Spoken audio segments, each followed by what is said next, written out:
Hello there, and welcome back to the Your Voice Counts YouTube channel, a channel designed to highlight hot political topics and help you decide which issues are highly important to you, so you can make the most well-educated vote possible.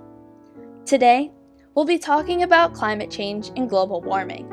More specifically, what it is and if it matters to you and your political values. Climate change is a shift in global climate patterns, which typically lean towards a more warm temperature, also known as global warming. Many people will use these terms interchangeably to discuss the effects of an overall heating Earth. In addition, most people will lump natural and man-made causes of climate change together, but for clarification's sake, I will specifically indicate whether the cause I'm discussing is man-made or natural. Global warming is caused by the greenhouse effect. Many gases in Earth's atmosphere will retain heat from sunlight, providing a sort of blanket over the Earth. The amount of these gases determines just how much heat is retained, with more gases making the Earth hotter. This is known as the greenhouse effect. Now, don't get me wrong, we need some of the greenhouse effect, because without it, Earth's temperature would be below freezing, and Earth as we know it would not be the same. But in recent years, more and more human activity releases more of these greenhouse gases, which therefore increases the warming effect. This is where the central climate change debate begins. Will greenhouse gases released by human activity cause Earth to overheat and cause harmful effects, as well as what action should be taken to reverse these effects? Carbon dioxide is by far the most significant man-made greenhouse gas, making it the most central to our debate.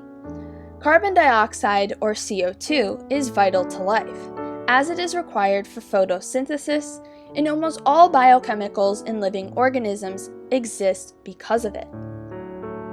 As carbon is produced, much of it is absorbed, consumed, or removed. Things like respiration, volcanic activity, and decay of organic material are natural means of production of CO2. But the man-made burning of carbon through materials such as oil, natural gas, or wood causes emissions to spike. Each year, human activity releases 37 billion metric tons of CO2 per year, which, in the grand scheme of things, isn't too large. In fact, human activity equals only 5% of natural emissions. But here's the problem. Natural absorption, consumption, or removal of carbon emissions will get rid of all natural emissions as well as 57% of man-made ones. This therefore leaves an additional 16 billion metric tons of carbon emissions to be housed in Earth's atmosphere, greatly contributing to the greenhouse effect and overall global warming. As of the time of making this video in 2020, greenhouse gases are higher than they've been in the last 800,000 years, with a climate that's changing faster than some living things can adapt to. This is causing extreme weather such as hurricanes, as well as the endangerment and even extinction of animals. For example, glaciers are melting as a result of global warming, leaving animals like polar bears without food or habitats. Melting glaciers also greatly contribute to rising sea levels. In fact, by 2050, sea levels are predicted to rise up to 2.3 feet as glaciers melt, compared to the average 0.14 inches each year. Rising sea levels will also affect the prosperity of coastal cities, with several places such as Florida possibly eventually becoming fully underwater.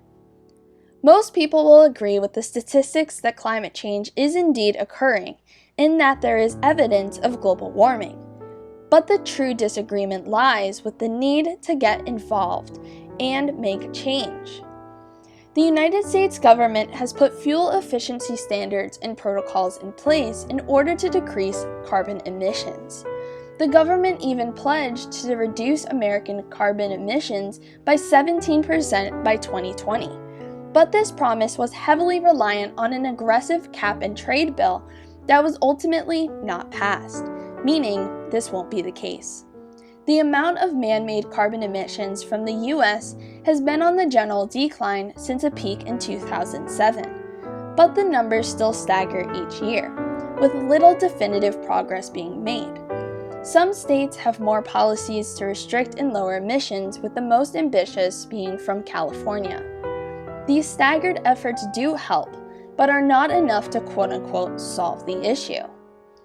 Overall, the United States consistently contributes around 5,000 million metric tons of carbon dioxide and is the highest second contributor to carbon emissions in the entire world, second to China. The United Nations has designed the Paris Climate Agreement to minimize Earth's temperature's increase, but under Donald Trump's presidential administration, the United States is no longer part of this. Now that you know the facts, it's time for you to develop your own opinions. You might want to ask yourself the following questions. How important is climate change to you? Do you think the United States federal government should work at reducing carbon emissions? And lastly, should the United States contribute to global efforts in regard to climate change?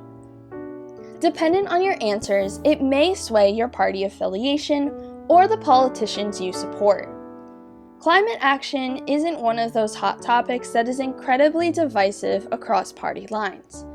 However, more Democrats tend to emphasize the need for more work to minimize the effects of global warming, as opposed to Republicans.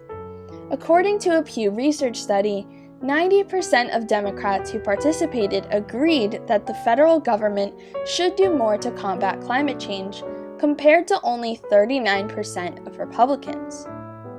Depending on how passionate you are on this issue, there are some climate actions you can personally take. I've listed a few links in the description for ways that you can take action to lower the effects of climate change. As always, remember to vote in order to make your voice heard. You have the power to inspire change in your community, country, and even the world. In the comments, go ahead and tell me whether or not you think the United States has done enough in terms of climate change. If you like this video, go ahead and hit that like button. And if you want to know more about other hot political topics, go ahead and hit that subscribe button. Make sure to follow us on social media, which is linked in the description below. Thanks for watching, and I'll see you in the next video.